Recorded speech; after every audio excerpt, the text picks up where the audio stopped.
What's up, everybody? Welcome back. Red Zone DFS live here from the Children's Room, who I commandeered as everybody in this family seems to be sick right now. So that leaves me without, kind of an office. And yeah, I'd love to do this uninterrupted. So before we get started, please don't forget to hit that like button, drop us a comment if you get an opportunity. It really helps us. Subscribe, obviously, if you're watching on YouTube here. Hopefully everybody had a pretty good week again last week. I feel like we were on quite a bit of the right plays. Brock Bowers absolutely nuking. Hopefully you guys listened to some of my plays with Ray Davis, who absolutely broke the slate. And if you happen to get those two into the same lineup, it was pretty tough not to cash. So let's try to replicate that again here and go through this one. So let's jump to week 6, which is awesome and sad at the very same time. Always does, but let's go ahead and touch on it. So we have a pretty awesome 12-game slate here to start out in the early morning or afternoon, depending on where you live. Right off the bat, first game on the slate, we have Oklahoma, Texas, the Red River shootout rivalry, whatever it's called now. Texas is a 6.5-point favorite, 60.5 total on this one. That is a neutral site game, as it always is. So, when you look at the spread, obviously we use 3 points to the home team. Doesn't really apply here too much, as it's kind of right smack in the middle, both of these schools. LSU goes down to Mizzou after their huge letdown. They're a 6.5-point favorite right now. Mizzou's been playing good. This is going to be an awesome game. As I mentioned, we have a lot of good games on the slate. I can't wait to really get into it. That total, I'm sorry, 64.5. Maryland then goes to Ohio State, 58.5 total on that one. Ohio State is almost a 3-touchdown favorite, currently sitting at 19.5. Rutgers goes to Wisconsin, 44.5, which seems like a high total for these two teams. Wisconsin is a 14-point favorite. Washington State goes to UCLA off of their bye week. UCLA and the Bruins are the 3.5-point favorite, 59.5 total there. Wake Forest goes to Clemson, where Clemson is a 3-touchdown favorite, 51.5 total. Virginia Tech, Florida State, FSU is a 23.5-point favorite, 53.5 total. Syracuse, North Carolina, where again another 59.5 total here, where North Carolina is currently, I believe, they are an 8.5-point favorite there. Alabama goes to A&M and College Station, where they're in a 2.5-point favorite, 46.5 total. Purdue goes to Iowa, barn burner down there, 38.5 total, where Iowa is a 2.5-point favorite. With Cade McNamara out for the season, I will be curious to see if Ferentz puts up a little bit of job on the line, reputation on the line. I know that you go to Kansas favorite there. We have a question in that Florida and they 18 favorite. So looking at all of this, where do we want to go this week? Well, I kind of led off by saying I think the one thing that's really interesting on this slate is there's a lot of high totals. And there's some big spreads, but not gigantic spreads, if you really look at it. So I think as we get into conference play and further into the season, we always see this more competitive games usually. We get some rivalry games. We get some teams that are kind of in that just total defense mode, right? Season on the line. You look at teams like Clemson. You look at teams like UCLA, who do not want to drop to multiple losses and potentially put their season on the brink. I expect some really good games here. So looking at the slate overall, I think the one thing that jumps out, as always, is we've got some really expensive quarterbacks up here in some of these games and totals that we project. Running backs, I really like the 6K to mid 5K range, which makes things very doable this week, I think, to slam dunk 2 expensive quarterbacks in there. And the other thing that jumps out is receivers. For me, at least when I've chalked down kind of my favorite receiver plays this week, Emeka Egbuka is really expensive. Marvin Harrison's really expensive. I don't really have any interest in guys way up there this week. I love this 6K range. I love the 5K range. And there's actually a few guys, 4 or 5 of them down in that 4K range that you can definitely play this week which again kind of goes back to enabling us to play multiple big name quarterbacks, high price quarterbacks. I think it should be very competitive, in terms of lineup building. I'll be very curious to see where people go. For quarterbacks, where I'm kind of leaning right now. If I'm going way up top above that 9K mark, I have interest in Drake May. You look at what he's done this year, man, the guy just absolutely just constantly produced. 9,500 is expensive, but this is a guy averaging 24 points on DraftKings per game, and he's only gotten better, right? Last week versus Pitt, he went for 28. Week before that, in Minnesota, he almost went for 29. So if you're going to get 28 to 30 plus points out of him, definitely a solid play. I also think Jalen Daniels up there is a damn good play as well. Look, LSU lost last week, but it wasn't because of the offense on why they lost, right? So he is definitely in consideration at 9K. Mizzou is tough, especially at Mizzou. I think this game is very competitive, but Mizzou is surrendering a lot of points to the quarterback position on DraftKings when we look at it from a fantasy perspective. I mean, call him Jalen Daniels. Jaden Daniels went for 50 points last week. I don't really expect that kind of shootout, but if he's gone over 33 other times this season already, his lowest game so far this year is 26 points. I think his floor is insanely high. His ceiling is insanely high in this one. Love Jaden Daniels here in this spot. So, or at least where I'm paying up, that's where I'm going. The next two, not a lot of explanation needs to be given. I'm going to be targeting the Red River. I think Dylan Gabriel, a lot of question marks on him, especially facing this Texas defense that has been very good this year.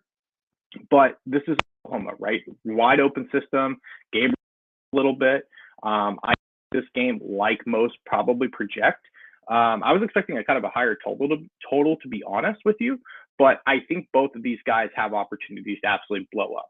We saw a few years ago where this game went absolutely nuclear. If you didn't have at least one stacked, you had no shot. So I think this is definitely a spot that you can go to, and you can even full game stack this one. I think this is definitely in play versus Virginia Tech as well. He's got 10 touchdowns on the season, 1 interception. Another guy who's kind of averaging that 20 plus points, 25 points, but I just don't know if the ceiling is quite there in this matchup. I think they absolutely hammer Virginia Tech here at Florida State. So obviously I love the play. He could definitely go off here, but obviously it could be fairly competitive and push these guys obviously to the stratosphere. So for me, I'm not going to be playing as much to never play. A little bit more kind of range Clemson. Say what you will about the guy, but he's been producing. He is currently averaging, 22 DraftKings points a game. He's kind of hovering in that low 20s about on average. And then he has spiked upwards 28, 29 points in some of these competitive games. We'll see. I think they beat up Wake Forest pretty good here, but this could be a good game for Klubnik as well. Obviously, multiple touchdown possibility here. I think he's in a pretty good spot myself. Brady Cook, the other side of the LSU game. Look, Miss just did. I don't think Mizzou's offense is quite as potent as them, but Brady Cook has been damn good this year.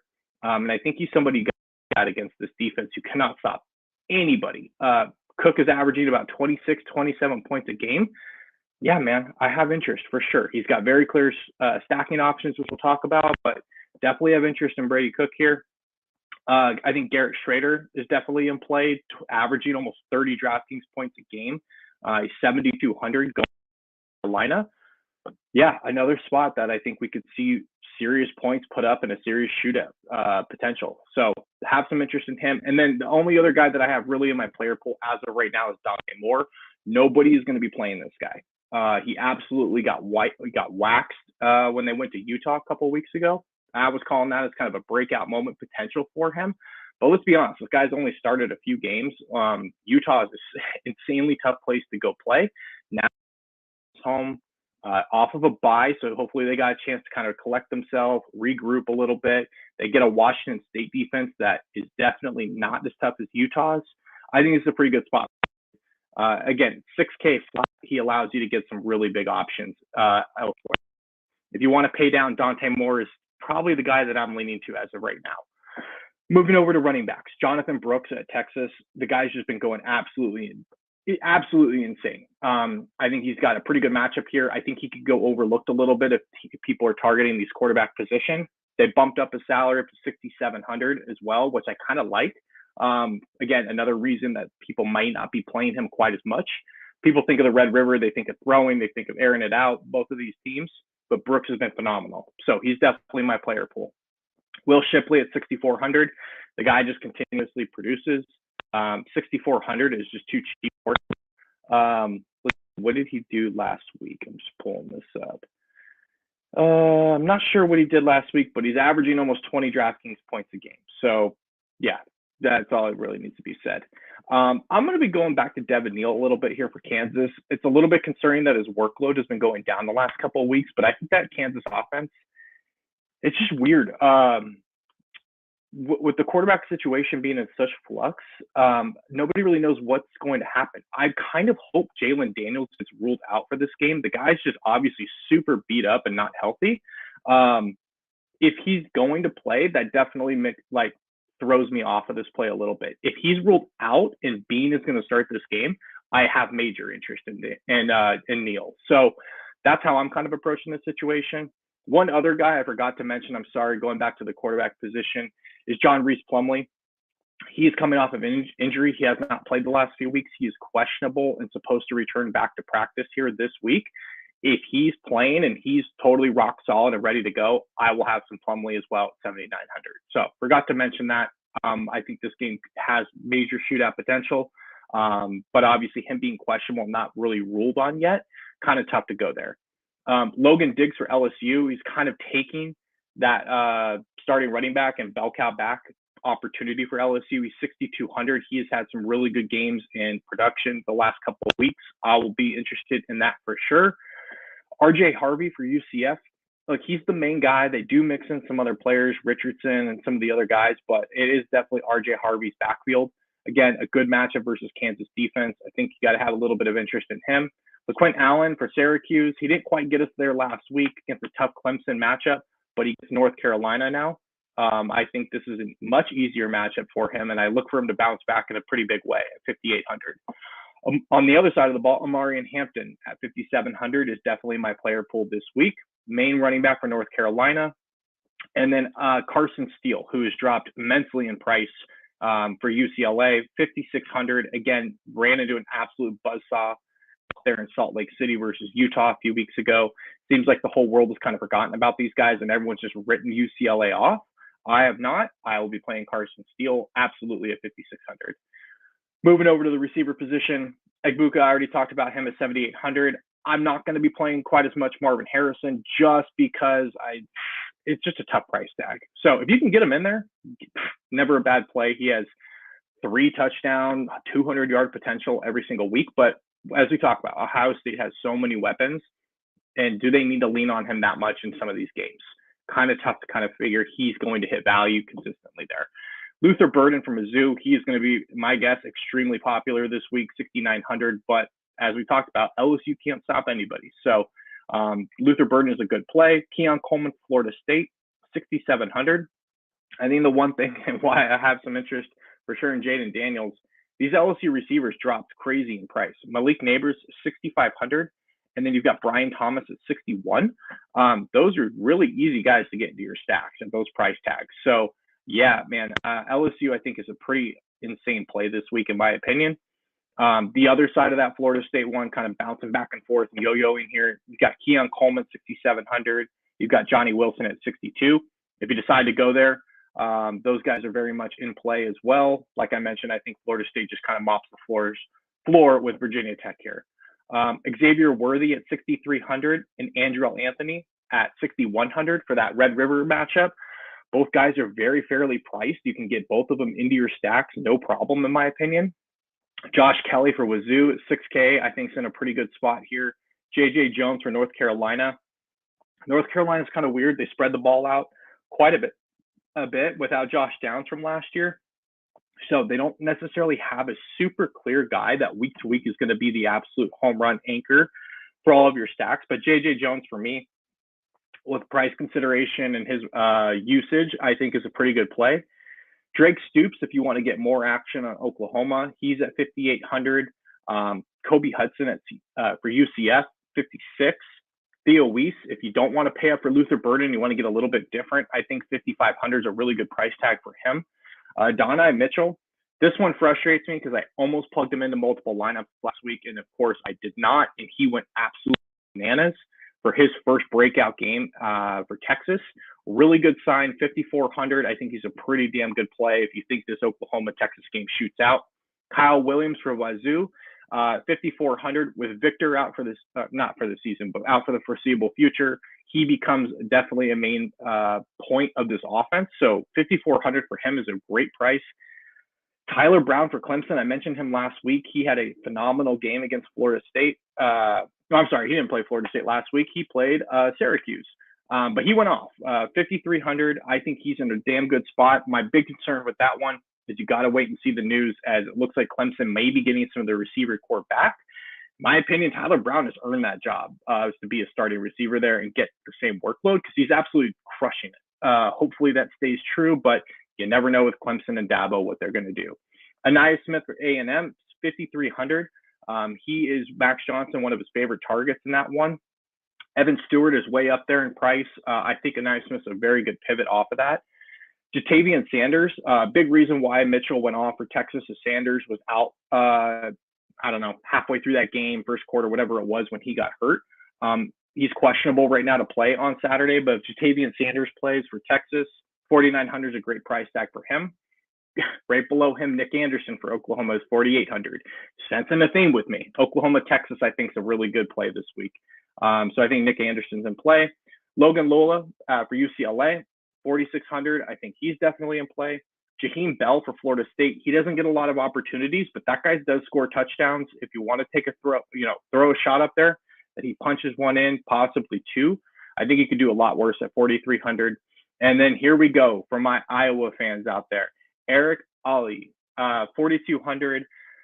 Dude, who knows with Iowa's offense, but I'm going to take a shot with one guy here. He seems to be kind of a main point of that offense, whatever that means. They got to throw to somebody. Maybe the quarterback change kind of spurs something. I don't know. But 4,200, he's very, he's at least on the field of playing football. So I'm keeping it. Doing this a little bit early. Please make sure that on about as much information as we on Saturday. If you have a chance, feel free to hit me up in the comments here to social media. Happy to with the guys that love it, and please hit that like button and all. Good luck this week. It's a good one.